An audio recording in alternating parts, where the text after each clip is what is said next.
Chào quý vị đang theo dõi Polo News.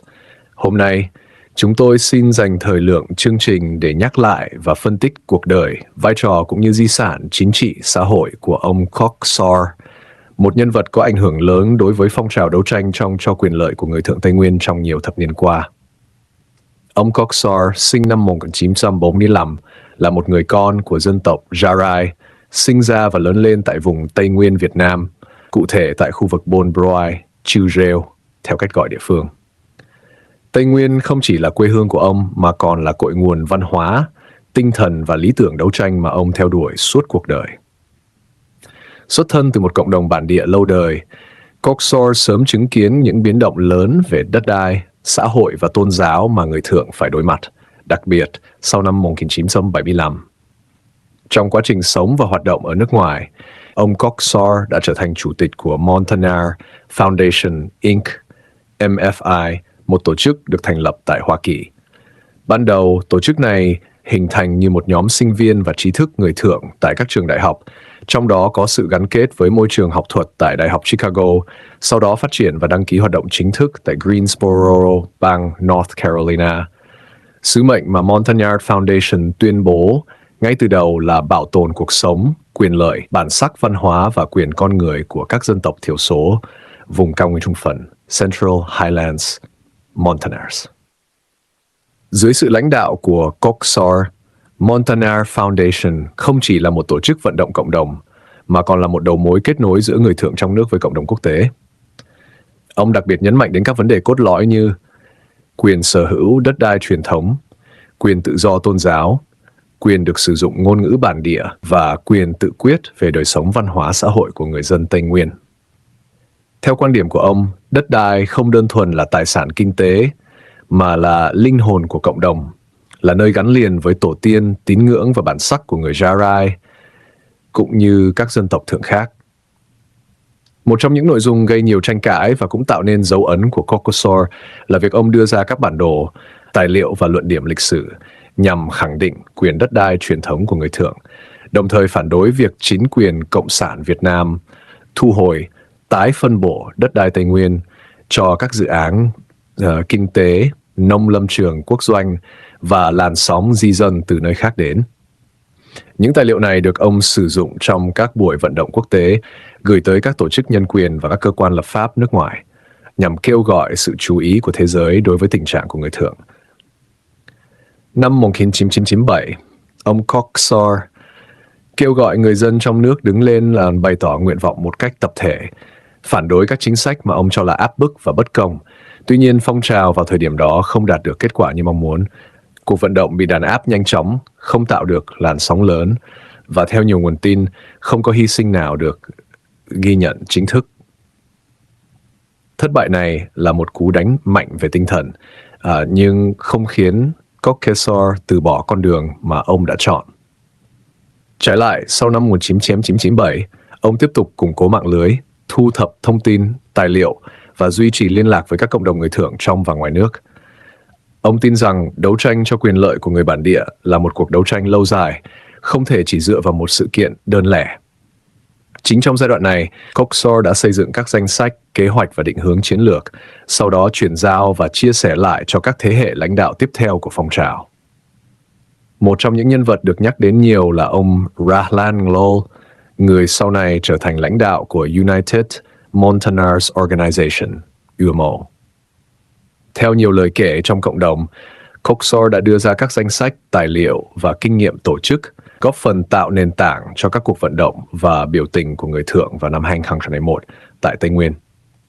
Những cuộc biểu tình này, dù mang tính tự phát ở nhiều nơi, đã thu hút sự chú ý lớn của dư luận quốc tế và trở thành một dấu mốc quan trọng trong lịch sử đấu tranh của người Thượng sau chiến tranh.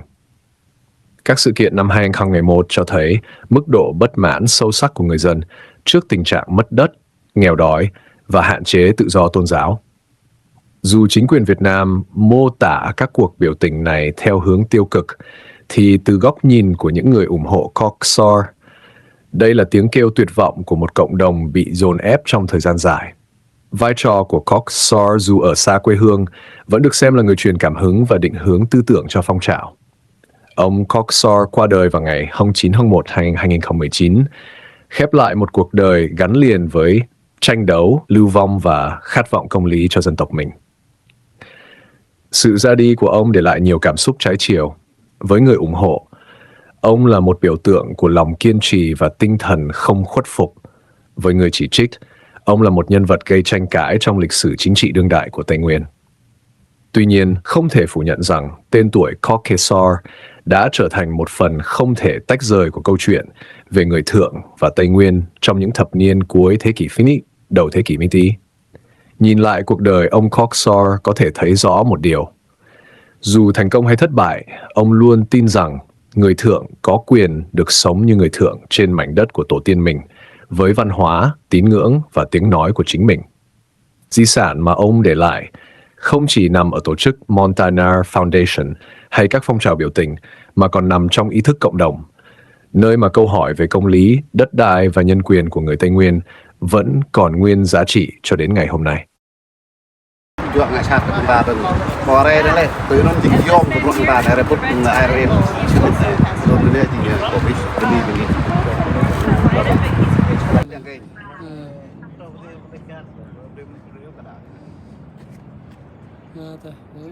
break là quay cái gì có điเลยya sang này nè đó quay như vậy hai cái đó đây là mày này bấm bằng lên này ác cái này nè vi phạm lên ác cái này ớt tôi mình atlet tôi mình mới mua hụi đó thì do cái vi phạm bọn này là rồi này bắt đầu rồi bấm rồi là bằng bóp hụi rằng rồi là lại mới bóp bằng IRF nên là cái vi phạm bọn này làm ác biết là vi phạm ta tôi nó lên về cái là bóp cây nó không quay ra vì thế này Việt Nam đã kita melakukan latihan dengan melakukan peyom kupat như rồi peyom này là phải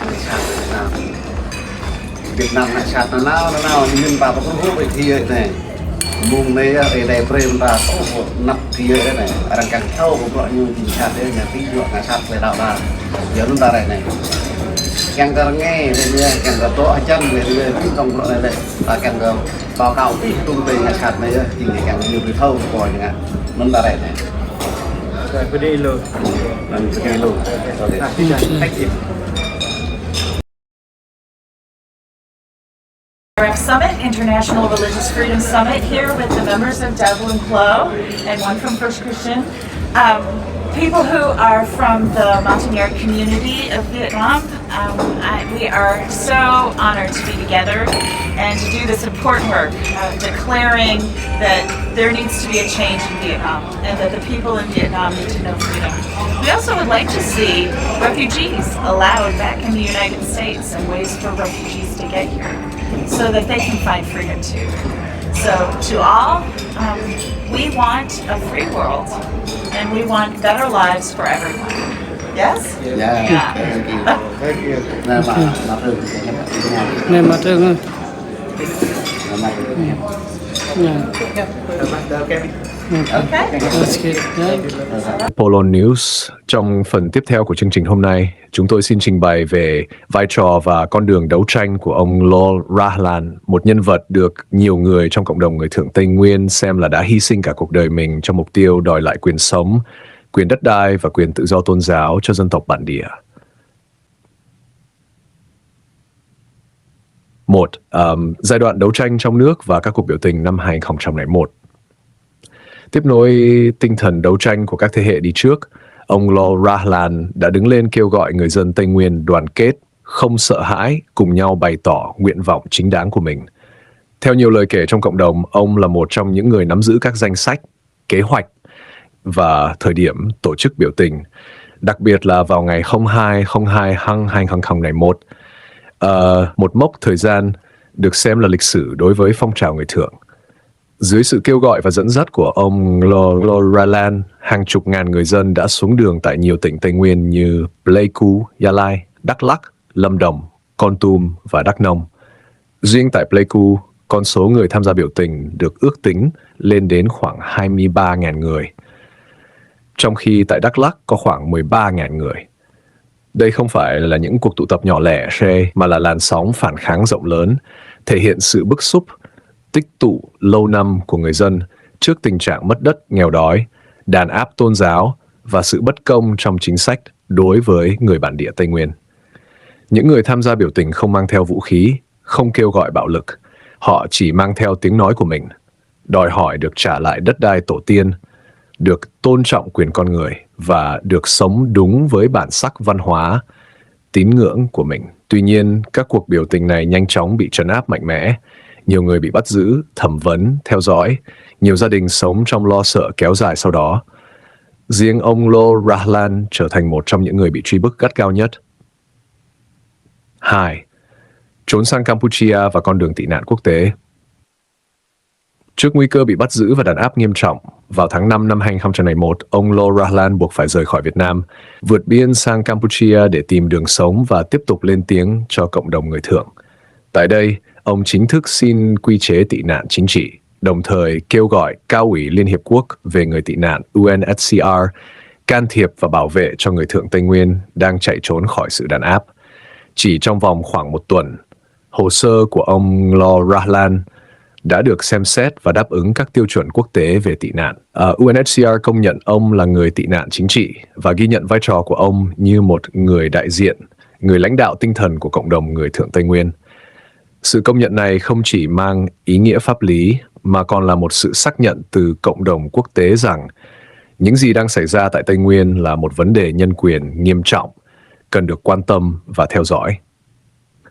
Trong thời gian ở Campuchia, ông Lo Rahlan tiếp tục giúp đỡ, kết nối và hỗ trợ nhiều người Thượng khác đang lâm vào cảnh trốn chạy, không nhà cửa, không giấy tờ. Ông không chỉ nghĩ cho bản thân mình mà luôn đặt sự an toàn và tương lai của cộng đồng lên hàng đầu. 3. Định cư tại Hoa Kỳ và tiếp tục con đường đấu tranh. Đến năm 2002, ông Lo Rahlan được sang định cư tại Hoa Kỳ. Kể từ thời điểm đó cho đến nay, ông bước sang một giai đoạn mới của cuộc đấu tranh. Đấu tranh bằng tiếng nói quốc tế, bằng luật pháp, truyền thông và vận động chính sách. Tại Hoa Kỳ, ông có cơ hội học hỏi rất nhiều, tiếp xúc với các thể chế dân chủ, các tổ chức xã hội dân sự và các cơ quan chính quyền ở cấp địa phương cũng như liên bang, trong đó có các mối liên hệ tại bang North Carolina. Ông Lo Rahlan tích cực tham gia vào các hoạt động tôn giáo, đặc biệt là gắn bó với đức tin, đạo Blung Lao, coi đây là nền tảng tinh thần cho sự kiên định và bền bỉ trong đấu tranh. Đồng thời, ông cùng với các anh em trong cộng đồng thành lập vòng cổ United Montanars Organization, UMO, một tổ chức quy tụ người Thượng với mục tiêu rõ ràng là đấu tranh cho tự do tôn giáo, quyền đất đai và quyền con người của người Thượng Tây Nguyên.